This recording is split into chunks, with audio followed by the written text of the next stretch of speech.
All right, Shalom. This is the brother Nahalia from the GMS Orlando camp.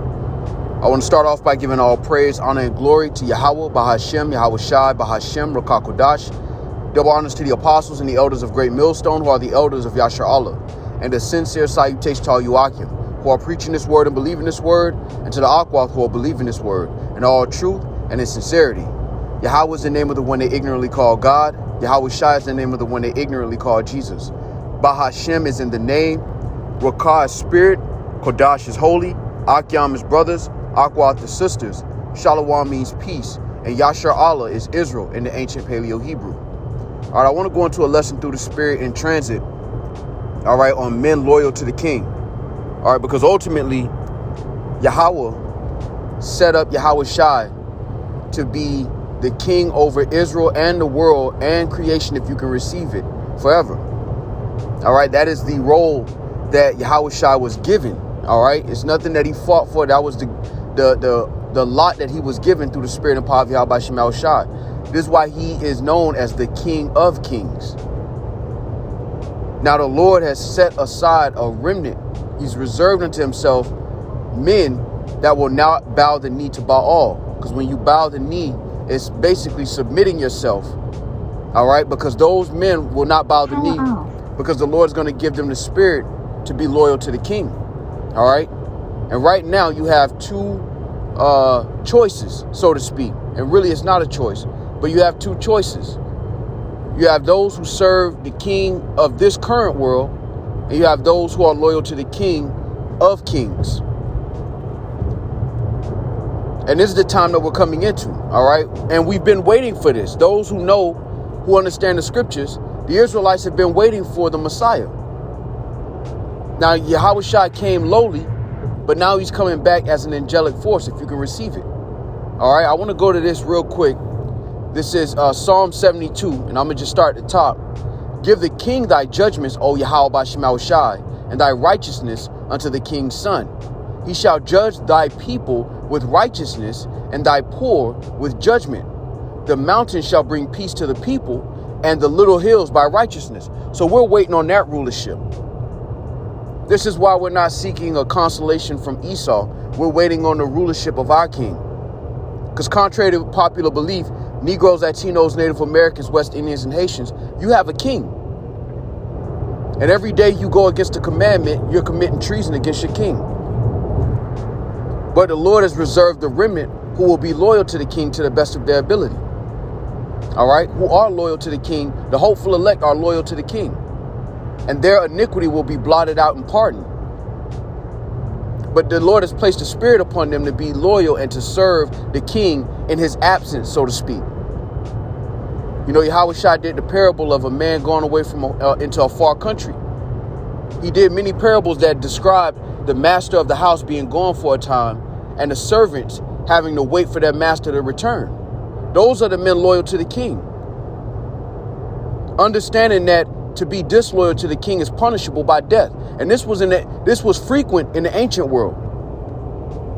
This is why the scriptures talk about, you know what? Let me get that if I can.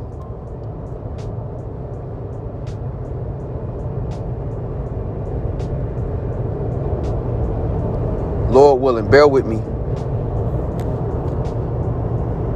So this is, I believe it's in Proverbs.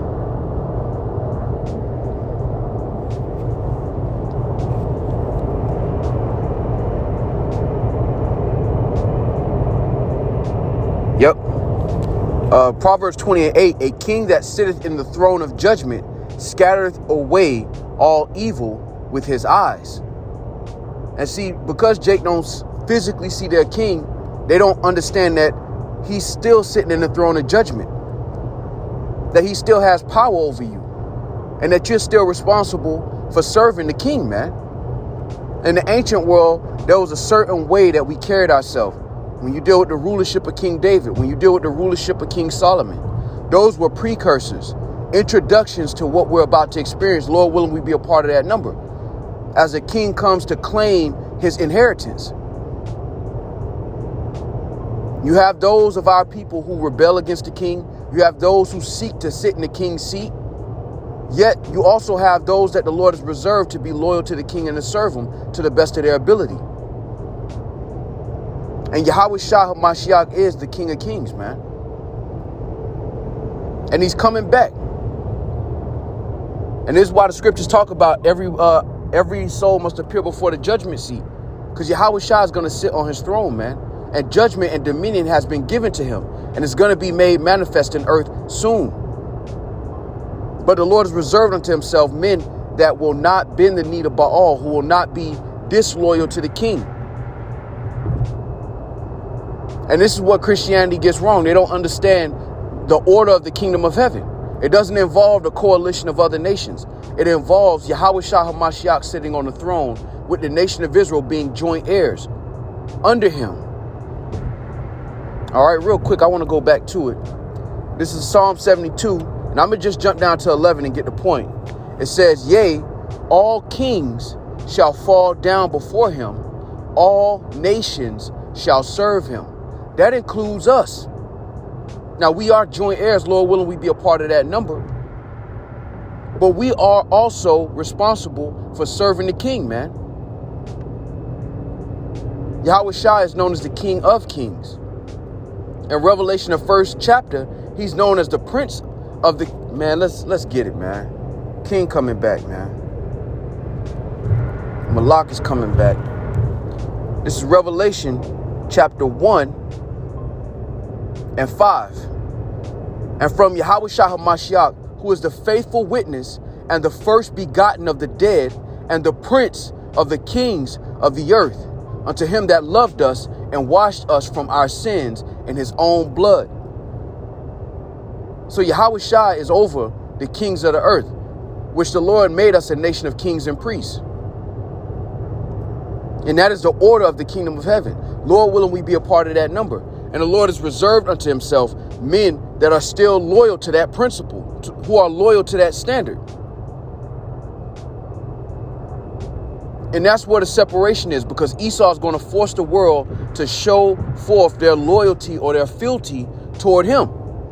In the ancient world, when a king took over, so to speak, when a king had rulership or the throne was passed to one man, from one man to another, all of those lords of those different realms would have to show up and literally bow the knee, bend the knee to show that they are loyal to the king. And this was important because if they didn't show up, the king would look at them as a threat and he would deal with it accordingly. And in the ancient world, it was different. If you even suspected somebody of being a rebel, it was better to just get rid of them than to take any chances. This is why the Lord said in Luke 19 that those who would not that I should reign over them, bring them hither. That's an ancient world custom. Anything not loyal to the king, anything that offends is going to be plucked up and removed. Now, the men that serve Yahweh Shah aren't perfect according to the flesh, according to the law. But the Lord has placed a spirit on them to be loyal unto the king, man. And this is something for brothers who are on this journey. Lord willing, we be a part of that number. Your wife not going to understand that. Your kids not going to understand that. Your family not going to understand that. They're not going to understand the loyalty to the king unless they have it themselves. This is why the world is going to account our life madness, because the king we serve is not physically present in the earth right now. Which is why the scriptures say the just shall live by faith. Nevertheless, the elect are still on the earth and they're still going to be loyal to the king. Lord willing, we be a part of that number. And that's what we're waiting for, Lord willing, to see our king in the flesh, to see him take dominion. The one who washed us in his own blood, man, at the commandment of Yahweh. You have a lot of guys who want to take the position that don't belong to them. Guys who treat Yahweh Shah as if he's the Israelite that drew the shortest straw. You're sadly mistaken, man. This is the one foretold. This is Shiloh.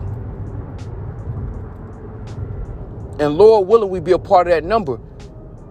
It's a great honor to serve him in his absence and to, Lord willing, see him at his coming. And that's what we're fighting for, man. I love watching those ancient world movies because it shows you that dynamic. It shows you how you see a king And then you see the lords under the king, how the king will sit in the council and he'll have lords amongst him. And he'll question the lords and ask them their opinion and ask them what do they think about this or what's going on in the realm. And he'll counsel, he'll deal. The governing body is going to be in that council forever.